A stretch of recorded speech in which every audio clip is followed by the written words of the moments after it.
है। आपको ज्ञात हो कि दुनिया ने यूनाइटेड नेशंस के अंदर सस्टेनेबल डेवलपमेंट गोल सेट किए कि दुनिया को अगर वाकई में खुशहाल बनाना है, सस्टेनेबल बनाना है, आने वाली पीढ़ियों को भी जो आज है वो मिलता रहे, सतत बनता रहे, ऐसे में गोल रखा गया हंगर का कि हंगर को मिटाना है। हंगर को मिटाना है तो पहले पता तो चले कि दुश्मन क्या है। बोले भूख है, तो भूख है तो इससे निपटा कैसे जाए, तो बोले इससे निपटने के लिए हम कुछ टारगेट एरिया डिसाइड करते हैं, पहले पता लगाते हैं कौन कितना भूखा है, और इसी को करते हुए ग्लोबल हंगर इंडेक्स का जन्म हुआ।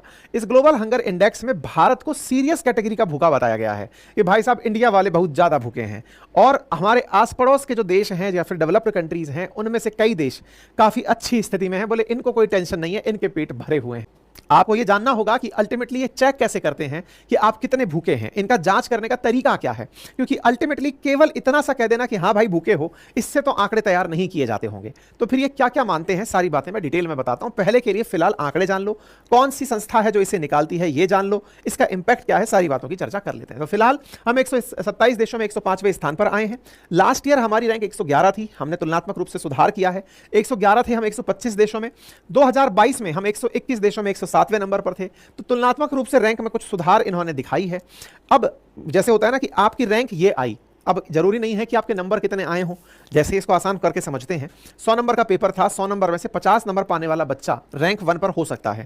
भाई टेक्निकली हो सकता है कि बाकी जिनसे कंपटीशन था उनके 50 से कम नंबर आए हों, तो मार्क अलग होते हैं और रैंक अलग होती है। एग्जैक्टली इसमें भी ऐसे ही है कि रैंक अलग होती है और मार्क्स अलग होते हैं। हमको मार्क्स कितने मिले हैं, हमको मार्क्स मिले हैं 27.3, और 27.3 नंबर पाकर के हम 105वें नंबर पर हैं।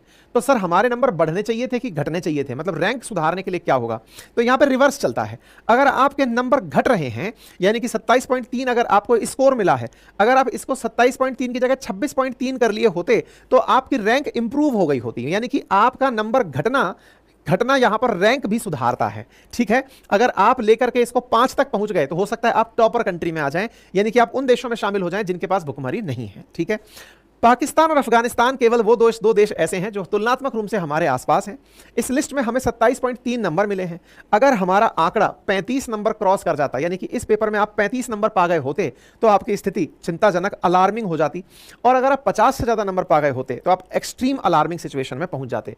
फिलहाल हम सीरियस कैटेगरी में हैं, और 34.9 अंक तक जब हमें मिलते रहेंगे इसके आंकड़ों में, हम तब तक सीरियस कैटेगरी के अंदर ही रहेंगे। इधर मिनिमम 20 तक हम सीरियस कैटेगरी में हैं, उससे नीचे मॉडरेट है, और 10 से नीचे जो है वो लो को रखा गया है। तो 105वें अंक पाकर के हम लोग टिके हुए हैं। जरूरी है क्योंकि अपना हाल क्या है ये कोई और बता रहा है, यानी कि ग्लोबल हंगर इंडेक्स में 4 पैमाने इन लोगों ने रखे हैं, और उन 4 पैमानों को जब हम देखते हैं तो हमारे लिए बड़ा ही विचित्र होता है। मतलब इसमें जो नंबर मिला हमें, वो नंबर दुनिया में कहां डला है ये देखना बड़ा होता है। तो पहला ये पूछते हैं कि साहब आप माल न्यूट्रिशन के शिकार हो क्या, भूख लगी है क्या, तो ये भूख लगी है ये जानकारी भी आपसे फोन करके पूछते हैं, और फोन करती है गैलप नाम की एजेंसी, और वो करती है 3000 लोगों को कॉल, और कॉल करके जानकारी लेती है।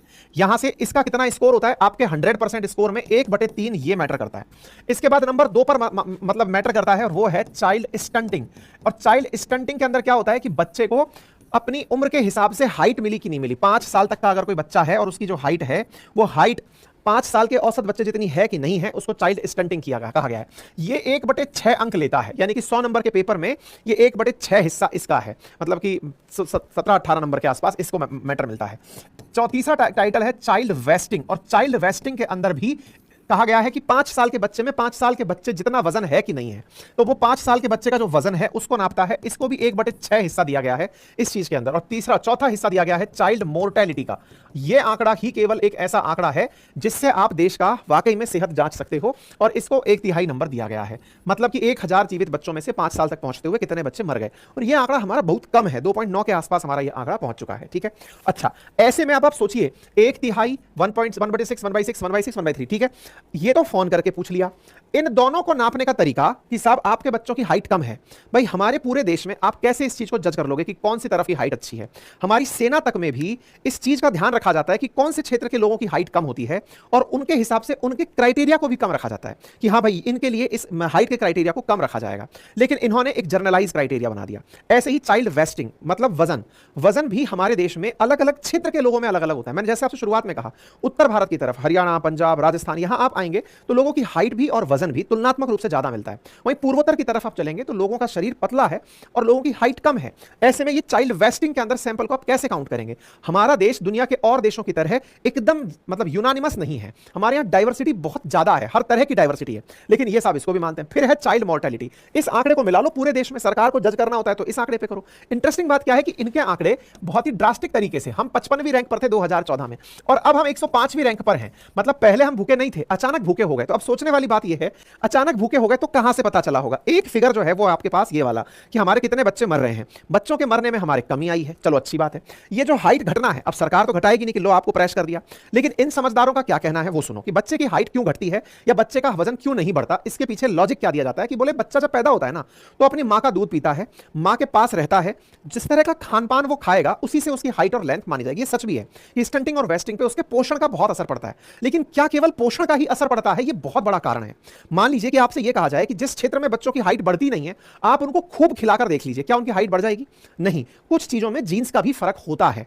केवल खिलाना ही फैक्टर हो ये इकलौता फैक्टर नहीं हो सकता। हाँ, लेकिन यह भी सत्य है कि जब बच्चों को प्रॉपर आहार नहीं मिलता तो उनकी जितनी हाइट हेल्थ बढ़नी चाहिए थी उतनी नहीं बढ़ती है। और इस मामले में इनका कहना है कि हम बच्चों को पैमाना इसलिए मानते हैं क्योंकि उनकी माताओं ने अगर सही से पोषण नहीं लिया होगा तो फिर बच्चों की हाइट हेल्थ कैसे बढ़ेगी? माताओं ने पोषण नहीं लिया होगा और माताएं जिस तरह से अगर वो एनीमिक हैं या वो अल्प पोषण का शिकार हैं तो बच्चों पर उसका असर देखने को मिलेगा। ठीक है साहब, ये दूसरा फैक्टर हुआ। और चीज 1/3 का जो फैक्टर है वो मैंने आपको बता दिया कि ये लोग कैसे जज करते हैं। ठीक है, आइए थोड़ा और देख लेते हैं कौन से देश हैं। तो अब आपके सामने और देश यहां पर दिख रहे हैं जो आपसे बढ़िया हैं और अपना तो लिस्ट में नाम यहां आ रखा है। देखो ये रहा 105वें नंबर पर इंडिया दिखाई दे रहा होगा, और नहीं भी दिखाई दे रहा तो मेरा कहना मान लो कि ये रहा इंडिया। हमसे ऊपर वाले देश देख लेते हैं। आओ साहब, हमसे ऊपर में इन्होंने इथोपिया रखा हुआ है, हॉर्न ऑफ अफ्रीका वाला देश, जिस जगह को लोग इसलिए कंसीडर करते हैं कि यहां एनी टाइम सिविल वॉर चलता रहता है। अफ्रीकी कंट्री है, हमसे ऊपर है। रवांडा, जो कि लोगों को इसलिए अपने यहां पर बुला रहा है ब्रिटेन से कि वो लोग ब्रिटेन से पैसा देंगे, ब्रिटेन के शरणार्थी यहां आकर रहेंगे तो ये लोग पैसा कमा लेंगे। इस गरीब देश के भी हालात हमसे बढ़िया हैं। हमसे बढ़िया और कौन सा है? बेनिन, बुर्किना फासो, मतलब वो देश जिनके ऊपर हर दुनिया की संस्था ट्राई कर रही है कि इनको कुछ खिला पिला दो तो स्वस्थ हो जाएं। माली, कोंगो, मतलब जो दुनिया भर में केवल इसलिए जाने जाते हैं कि इनके पोषण के हालात बहुत बुरे हैं, वो हमसे ऊपर दिखाई दे रहे हैं। मालावी के तो हालत ही ये है कि इसको तो गेहूं भारत भेजता है कि भाई इनके भुखमरी के हालात है, चलो खाना भेज देते हैं। जिबूती, जो समुद्री जहाजों को लूट कर काम चला रहा है, उसके हालात हमसे बढ़िया है यार। मतलब मैं तो केवल और तो नाम चलो फिर भी जिनको आप जानते हो, जिन्हें देख करके, बांग्लादेश, क्या ही बोले आप, उसके बाद में बोलने लायक है नहीं, इतना ज्यादा कवर कर रखा है।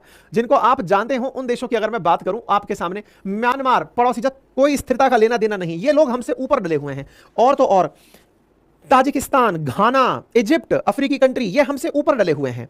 और कौन सा कंट्री है साहब? Jordan, Ecuador, Sri Lanka. श्रीलंका तो 56वें पायदान पर आ रखा है भाई साहब। मतलब हालत ऐसे हैं कि क्या ही देखा जाए जिन देशों को देखने के बाद में। और तो और यार, मतलब इससे ज्यादा तो क्या होगा, जिस देश पर इजराइल बड़ा ही जबरदस्त तरीके से ट्रीटमेंट दे रहा हो, इतने सारे लोग वहां से देश छोड़कर भाग रहे हो, उसके अंदर भी भुखमरी के हालात नहीं बताए। बताओ, मतलब लेबनान हमसे ऊपर डला हुआ है। इससे बड़ी बात आपके लिए क्या होगी?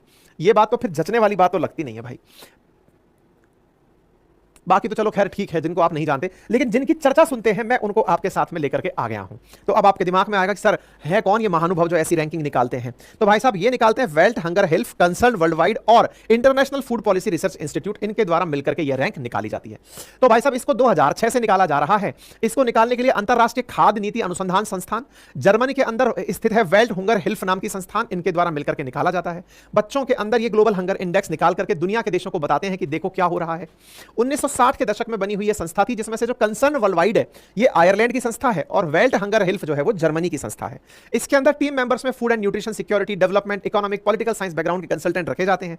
इनके साथ में ये centre for development research, Bonn university, German international food research institute, Washington DC, America, Germany के एकेडमिक एक्सपर्ट्स को ये लोग साझा करते हैं और इस प्रकार से ये अपनी रैंक निकालते हैं। ये 4 फैक्टर हैं, under nourishment, child stunting, child wasting, child mortality, इनसे ये स्कोर निकालते हैं। और इस स्कोर के अंदर कोई यहां आया हुआ है तो वो भारत है, जो सीरियस कैटेगरी में है। उससे ऊपर अलार्मिंग और एक्सट्रीम कंडीशंस में लोग आते हैं। ठीक है, क्या क्या कारक होते हैं वो मैंने बता दिया। भारत के विषय में इन लोगों का कहना यह है कि भारत में जो कुपोषण की आबादी है वो 13.7% है।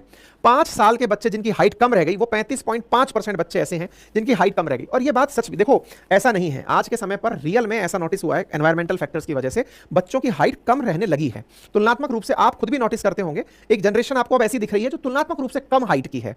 खूब अच्छे घरों में जन्म लेने वाले बच्चे, खूब खाना पीना खाने वाले बच्चे, उनकी हाइट भी कम ऑब्जर्व हो रही रही है, लेकिन ये जर्नलाइज डेटा निकालते हैं। 5 साल से कम उम्र के बच्चे जिनका वजन कम है उनका डेटा, 5 साल से कम उम्र के बच्चे जो जान गंवा देते हैं, जिसके बारे में चाइल्ड मोर्टेलिटी मैंने कहा था, वो 2.9 है।